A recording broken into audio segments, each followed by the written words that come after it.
I'm Sebastian St. James. You are going to fail at keeping pace with the Australian stock market because there's something that you get wrong. You have been lied to about franking credits, and changing this one thing will boost your returns. This is a graph. What is it? Oh, the ASX 200.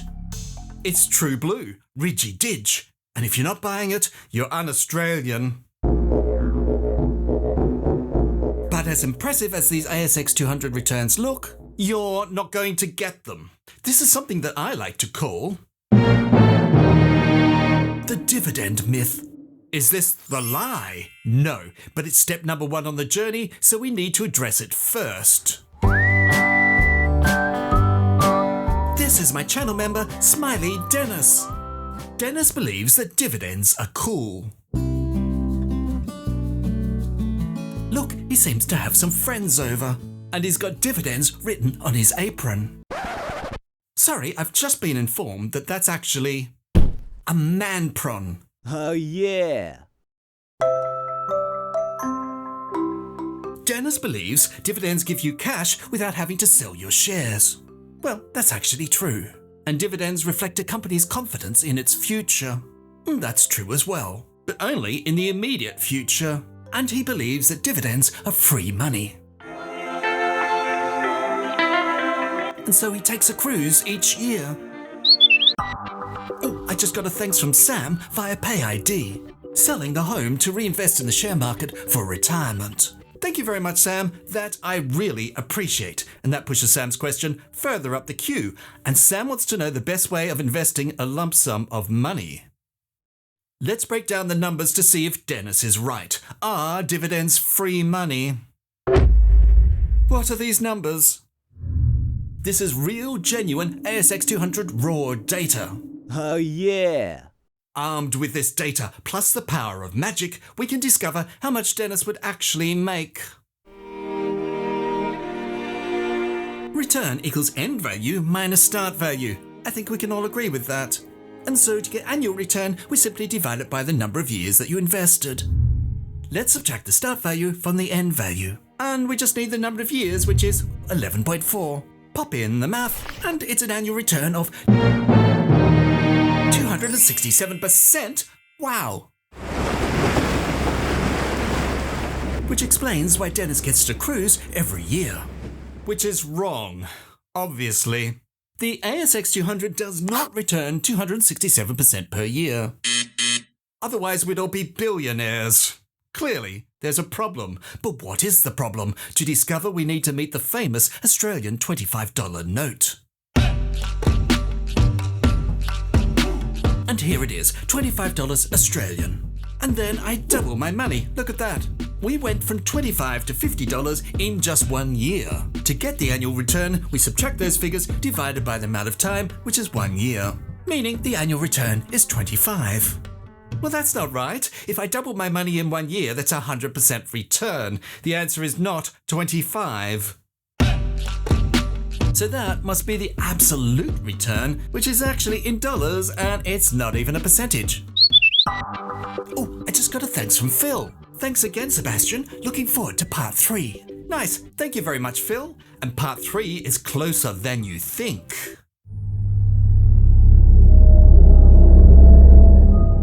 Perhaps we can work out the formula by working backwards.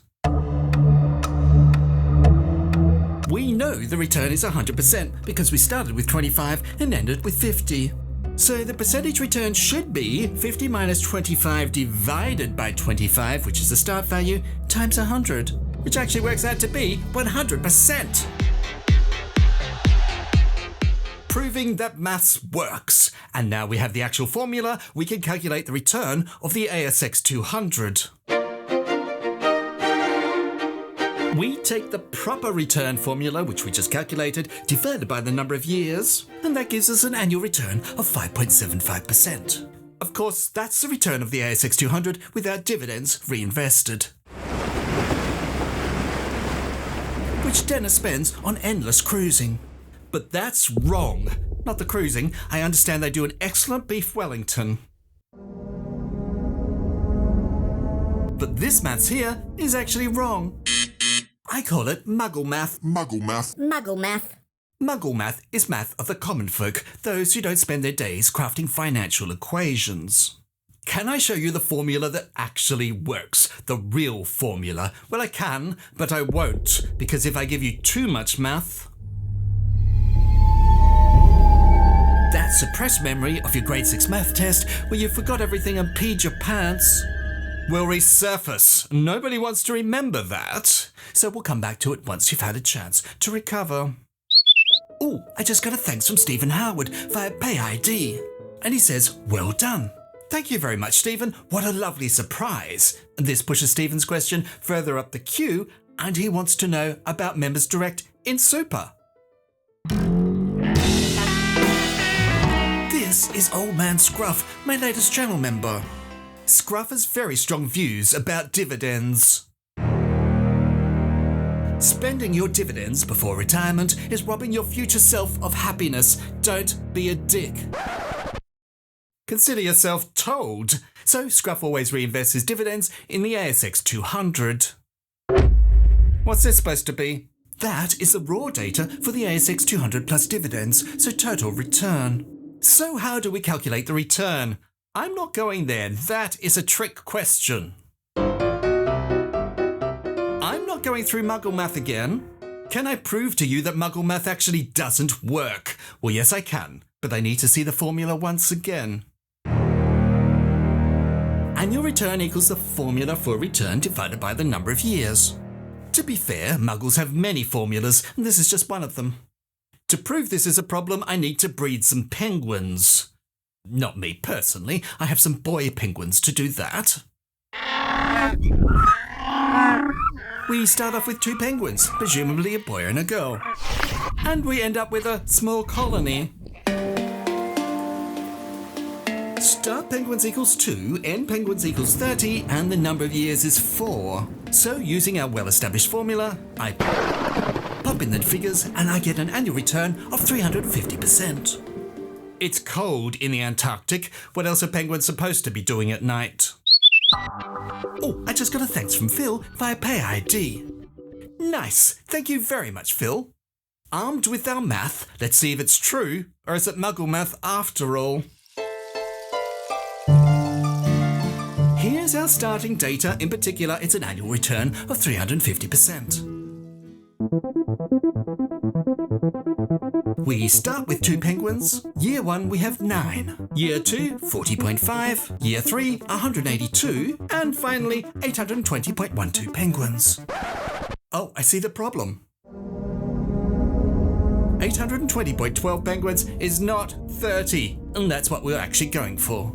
So, what went wrong? How do we actually figure out the actual annual return?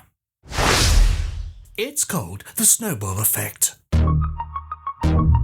We start with the snowball, which has a size of 100 centimeters. 10% of our 100 is 10 centimeters. So the new size is 100, which is our existing snowball, plus the new 10 centimeters. 10% of this new amount, 110, is 11 centimeters. And 10% of 121 is 12 centimeters. And down the right-hand side, the growth is getting bigger each year.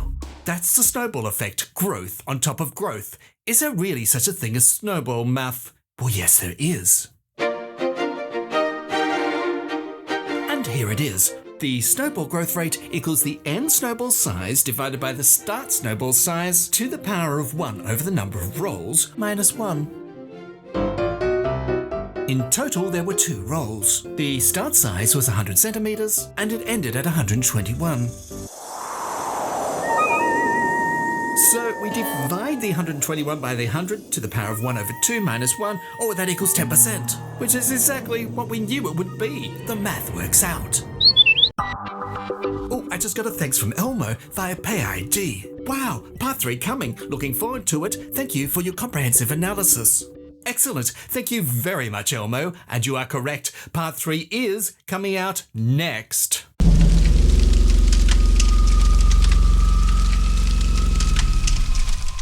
We have proven that snowball math works. So can we take that same formula and apply it more generally? No, it only applies to snowballs.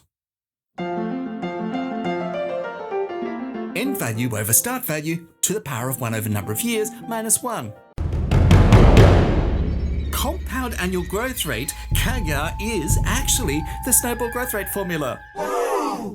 Armed with the secret knowledge of snowballs, we can officially calculate the return of the ASX 200. Here is the raw data.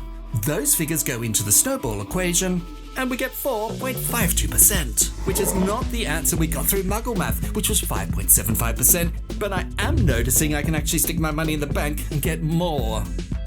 It's your choice if you want to spend all your dividends, but do so with the complete knowledge that you'll get bank-level returns in your existing shares. This is the raw data for the ASX 200 plus dividends. I'll pop in the figures, and we get back 8.95%. If you spend your dividends, you'll get on average 4.52%. Reinvest those same dividends and it's 8.95%. That's quite a difference. Jamie has been underperforming the stock market and he wants to know why. Who's Jamie? It's my brand new channel member, Jamie Davis. Jamie reinvests all his dividends. He watches my channel religiously, but he never gets the returns that I show. Why? It's inevitable. You are going to underperform the Australian stock market because there's one piece of information that you're missing. This is the ASX 200, but you need to look closer. Let me see. ASX 200, yes. Total return, that means investing dividends, which leaves... oh, franking credits. Oh, I just got a thanks from Terry. Thanks again, Sebastian. Thank you, Terry. That was a lovely surprise.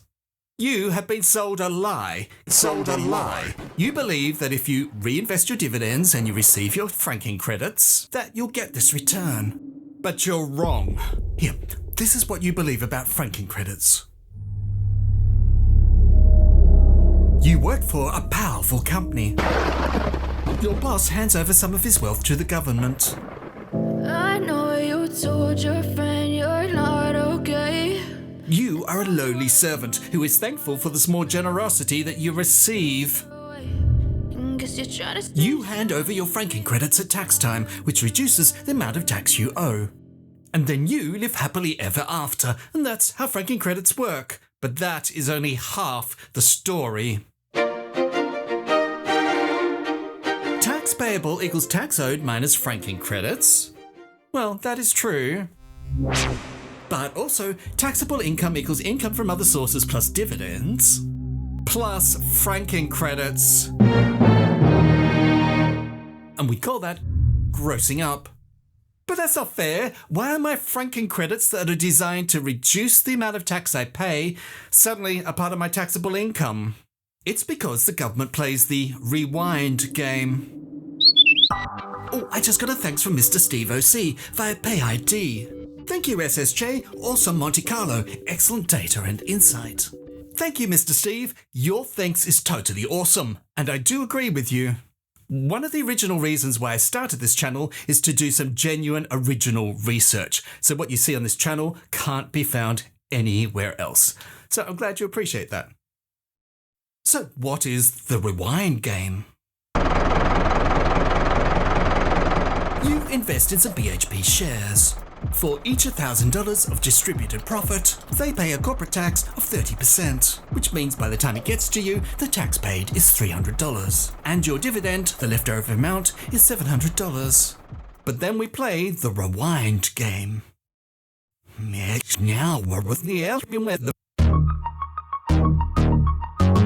According to the ATO, you earned $1,000, and you've paid $300 already in tax. But that full $1,000 is taxable earnings, not just the $700 that you happen to receive. When I show you this graph, which is ASX 200 total return plus franking credits, it actually means that you invest your franking credits back into the market.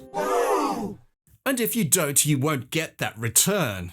Oh, well, they're actual tax credits. How do I invest them in the market? If you earn less than the tax-free threshold, the government will actually refund back to you in cash the amount of your franking credits.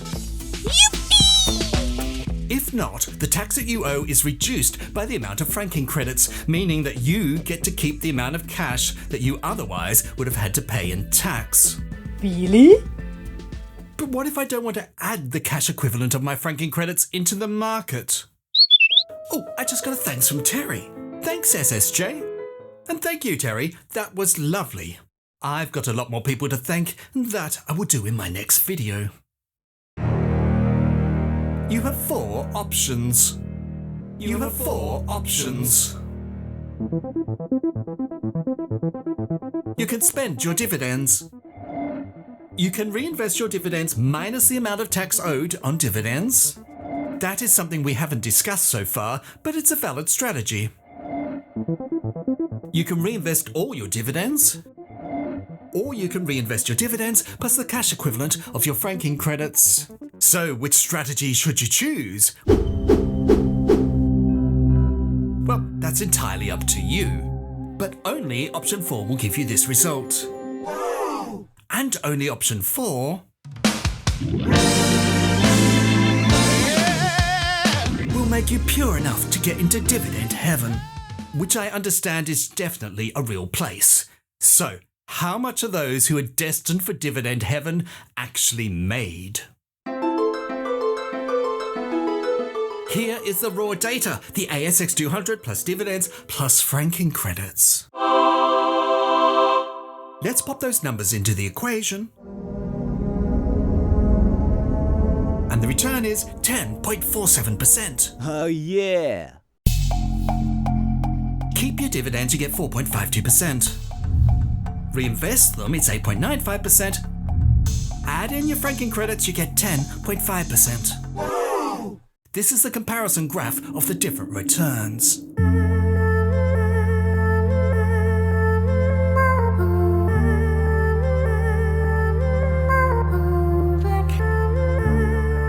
But the question is, are you a true believer? Will you get to go to dividend heaven? And if so, how do you earn $96,000 in dividends? To find out, click here, or if you've seen that, click here.